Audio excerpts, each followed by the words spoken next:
The most poignant thing I've learned over the last 2 years is every VC's webpage where they talk about how they invest is their own marketing materials for their LPs. It's not actually how they invest or how they work with founders. And I talked to some VCs that just said, hey, we just don't do consumer anymore. Or, hey, at this point in time, I know it says our website says we do pre-seed, but we'll do 1 or 2 every year or 2. All right, that's just kind of the nature of it. But when the website says, we back entrepreneurs with a crazy idea to change the way the world works as first check investors, and you come to them and you're like, hey, I have a history, I have a track record, we've got a prototype, we've got a team, we're rolling, and they're like, ooh, really it's more like, 15,000 in MRR, and you have to have at least, some level of understanding of your customer acquisition cost and cohort retention. Like, cool, that's not what your website says, but thanks so much. So that's been a little bit of the kind of truncated journey over the last couple of years. It's got to be incredibly frustrating considering most of the people you talk to probably own 2 or 3 of your own product in their closet. Well, again, they'll talk to me. And look, there's a lot of frustrating aspects of raising capital. There are very few people who've ever done it and said, that was an easy process that I really enjoyed. It's not supposed to be easy. That said, you just keep going. Just keep putting points on the board and keep giving people reasons to say yes. And I've had some folks that I talked to over the years that passed on Mizzen Main and came in Harper, and some people that said, look, I know I'm going to regret it, so keep sending me your updates and tap me on the next time. And you just have to do your best, smile, and keep going. Thinking about raising capital for Mizzen Main, and you said nobody would return your phone calls, and if I remember your bio correctly, you were 4 years out of college. Yes. So you're very, very young, and you have no entrepreneurial experience. Yes.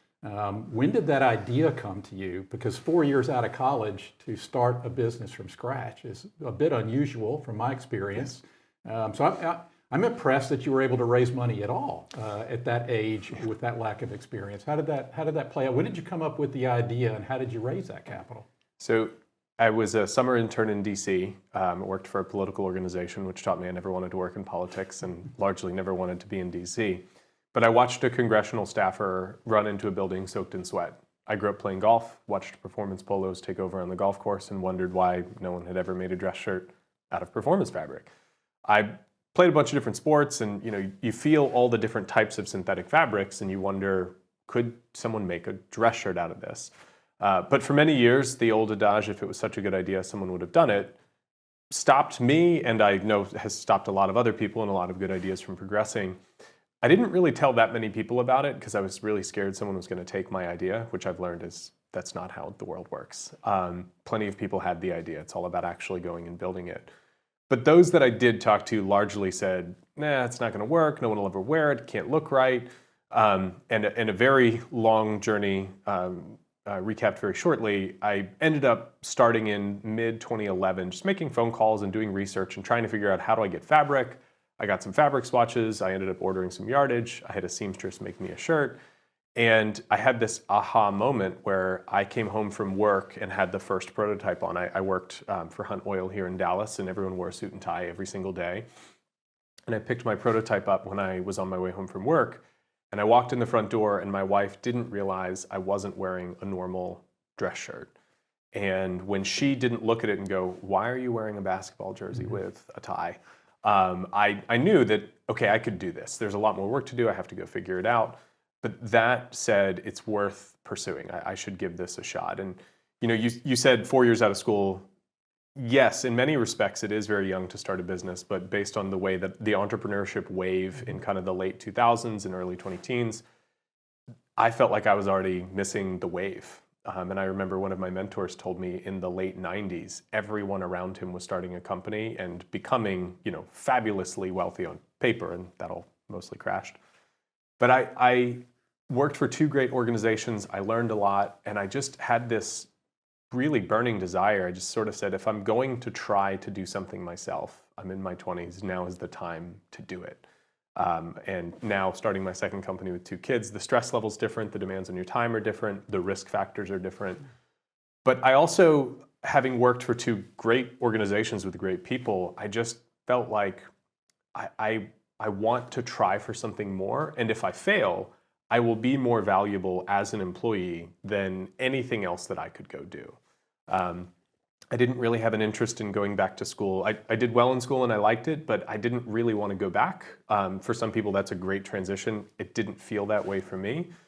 And ultimately, I wasn't able to raise any money to start. I used all the money that I had to buy the first inventory runs and kind of take a couple steps forward, which enabled me to go raise $100,000 and then another 100, and then a year later, $1 million. And unlike a lot of the consumer startups in the early 20-teens, we never raised enough money to lose a lot of money.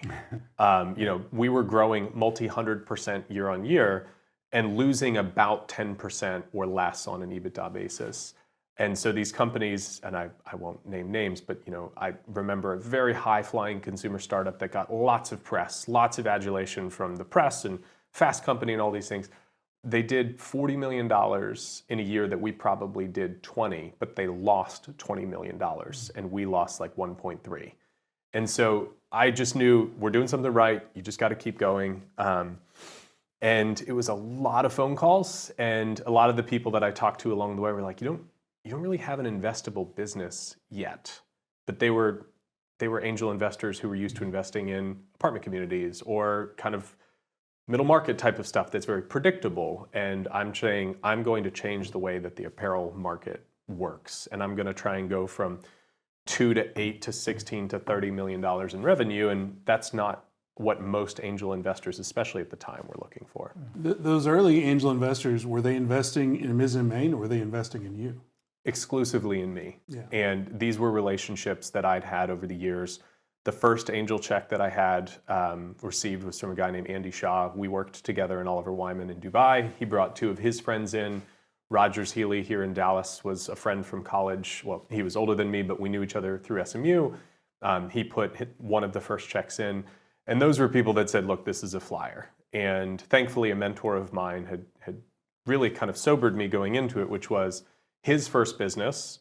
They went under and everyone lost everything. And it really crushed him. And he said, anytime you take a check from somebody in this type of environment, very early stage, you need to tell them, when you write this check, you need to think you'll never get $1 back from it. It needs to be gone forever. And when I call you in 3, 5, 10 years and say, hey, I'm giving you money back, what a great bonus that will be. And so that was the way that I had all of those conversations. Clearly, I believed in where I was going, but it was mostly people saying, I believe that you can do something and I want to be a part of it.